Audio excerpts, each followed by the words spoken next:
The sport of fishing is enjoyed by millions of individuals around the globe, with over 260 million licensed anglers worldwide. 50 million Americans over the age of 6 fish in a given year. That's nearly 1 in 6 Americans who are out on the water every year with a rod in their hands.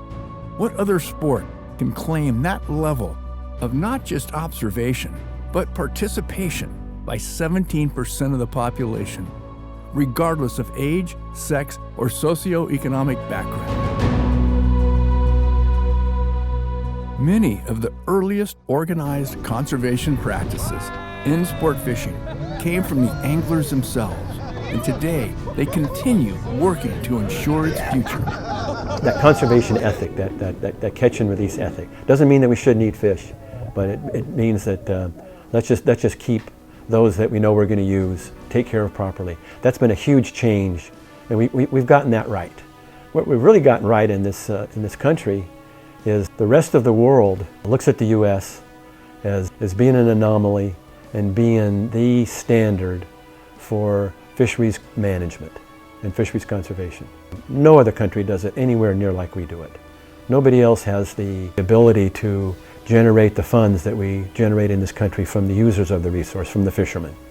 And what we clearly can do better is to help fisheries managers, help policymakers better understand that the sport fishing community is not just some men and women out there having fun on a boat catching some fish. And it's not just that there's 55 million of us out there doing it. There's an economic engine. I think it's somewhere in the range of a $50 billion industry. It's huge. And I don't think that our Congress, I don't think that our state legislators, I don't think that folks that are representing the interest of people in this country really have a total understanding of what an economic engine the sport fishing community is. So we can do better in helping them to understand that. Since 1951, sport fishing anglers have contributed over $40 billion to conservation, more than any single group or government program. Far from being a threat to fisheries, sport fishing anglers are a critical part of the conservation picture. You know, there is a concern that some today would like to see no fishing whatsoever anywhere in the United States, especially in California. That is, we were told that 10 years ago at meetings, that our goal is to see fishing abolished. I pray to God it doesn't happen. The extreme environmentalist movement to abolish recreational fishing is completely misguided and lacking in any historical or scientific context. The fact is, you simply cannot hurt a fishery with a rod, reel, and a piece of string. The single greatest threat to recreational sport fishing is clearly and obviously the extreme environmental community that has a bent to kick anglers off the water in any way that they can, either fairly or unfairly. I think people that want to do good things for the ocean, want to do good things for the lakes and the streams, but they have a basic bent of mankind should not interact with nature, and anywhere that they do, we need to restrict that because nature can't support that pressure. All of us who fish understand that it's about a lot more than just figuring out how to get them. That's obviously a big part of it, but it's more than that. It's about family and friends and relationships and a part of life, a part of who we are. Our kids, our grandkids, our great-grandkids and others, if we let the extreme portion of the environmental community run over us and think they're doing good for the ocean by removing the angler, the grandfather with a single hook and line, there's not, I can't think of, it must be out there, but I can't think of a single instance where a single hook and line has caused serious damage to the marine resource. I can think of lots of cases with commercial gear like gill nets and long lines and bottom trawls have caused major problems to resources, but single hook and line, so to kick the group, the angling group, the community that contributes over $1.5 billion a year towards monies that go to the state through license fees, through excise taxes on fishing tackle sales. That money goes back to the states for them to do good for the fish. You kick us off the water, you not only disrupt lives of the 55 million fishermen in this country, but you harm the resource.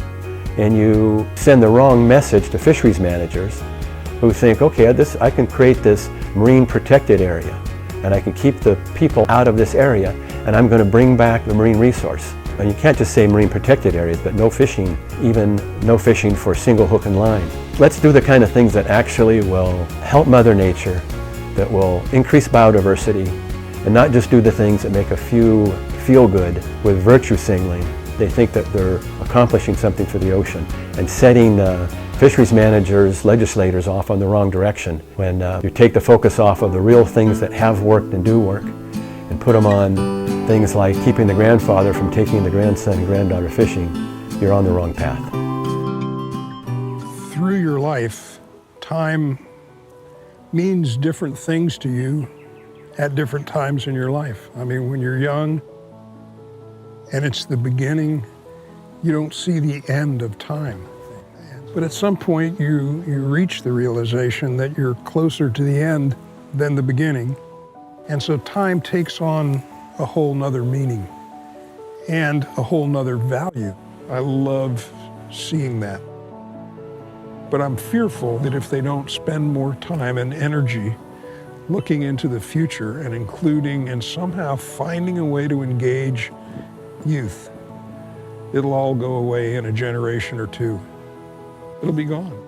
But what's worse than that is that all the resources and the habitat that we've held dear will be at some point turned over to a generation of people who have no touchstones to the natural world, have no way to appreciate it, have no way to love it, and if they don't love it, it'll never be protected. To everyone in our great outdoor family, you may be feeling a little cooped up, but don't forget, there are still rocks to be skipped, trails to be trampled, fish to be caught. The great outdoors are wide open, and they're calling us like never before. In these trying times, we need nature more than ever. We need nature to remind us that like a sunrise or the turning of the tides, these challenges will pass. We need nature to help us heal and reconnect with the ones we love the most. So when you can, get back to nature. Get back to each other.